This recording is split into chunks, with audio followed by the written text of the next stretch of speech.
Imagine your body is a massive city, and a drug is a tiny, urgent package that needs to be delivered to a very specific address in the city.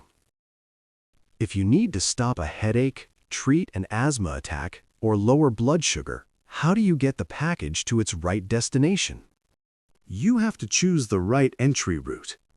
Welcome back, core scholars.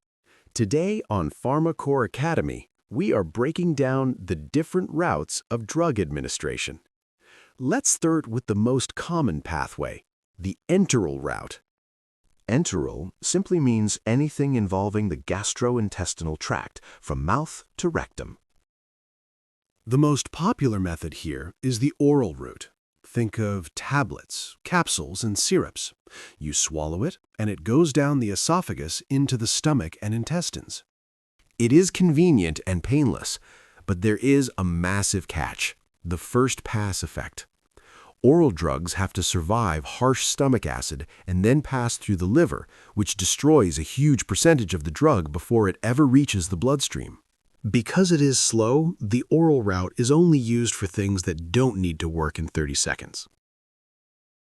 Oral medications include tablets like paracetamol, capsules like amoxicillin, lozenges for mouth and throat conditions, syrups containing dissolved drugs, linctuses for relieving coughs and sore throats, and powders such as oral rehydration salts. But what if we need a drug to work faster? Instead of going through the stomach, enter the sublingual route, placing the drug straight under the tongue.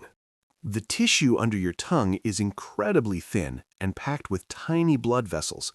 The drug dissolves and absorbs directly into your systemic circulation, completely bypassing the stomach and the liver's first-pass effect.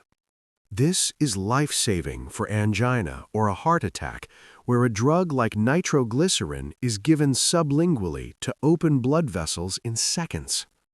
A similar route is Buccal, where the drug is placed between the cheek and the gum, often used for specialized pain patches. Finally, the last stop on the enteral route, rectal administration, using suppositories or enemas. While it might not be anyone's favorite, it is clinically brilliant. If a patient is constantly vomiting or unconscious, they simply cannot swallow a pill. The rectum has a very rich blood supply, and drugs absorbed here actually bypass about 50% of the liver's first-pass metabolism. It is frequently used for localized issues like constipation or to give diazepam to a patient experiencing a severe seizure. While the enteral route is like taking the long, winding road with security checkpoints, the parenteral route is like flying a private helicopter directly to the destination. Parenteral literally means outside the intestines. The gastrointestinal tract is bypassed entirely by using injections. Depth of an injection in the skin matters a lot. The skin is a multi-story building, and where you drop the drug is very important. First, the intravenous route. The needle goes straight into a vein. This is the ultimate express route. It has 100% bioavailability because it skips absorption completely. It's already in the blood. It is used for emergencies like severe dehydration or urgent antibiotics. Next is the intramuscular route. The needle goes straight down at a 90-degree angle deep into the muscle. Muscles have a massive blood supply, so the drug absorbs quickly. This is also used to hold a depot of a drug that releases over time. This is exactly how most vaccines are given. Then we have the subcutaneous route. The needle goes into the fatty layer at a 45-degree angle. Fat has very few blood vessels. Why is that good? Because it allows for a slow, steady release of the drug. This is why insulin is injected here. It lasts all day. The shallowest is the intradermal route. The needle barely slides under the surface of the skin at a 10 to 15-degree angle. It absorbs very slowly and is mostly used for diagnostic tests like tuberculosis screening or allergy tests. There are also highly specialized routes. Intra-arterial injections go directly into an artery to target a specific organ, often used for localized cancer chemotherapy. Intraosseous goes straight into the bone marrow, a lifesaver in pediatric emergencies when veins collapse. Intrathecal injections go directly into the spinal canal. This bypasses the blood-brain barrier, making it perfect for spinal anesthesia or severe brain infections. Intraperitoneal drops the drug into the abdominal cavity, a route often used for dialysis. Now, what if the problem was on the surface and not needing blood transport? You would use the topical route, applying the drug directly where it is needed. The topical route is all about local action.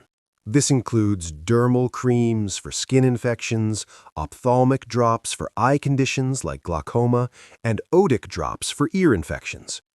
By keeping the drug local, we avoid giving the whole body unnecessary side effects.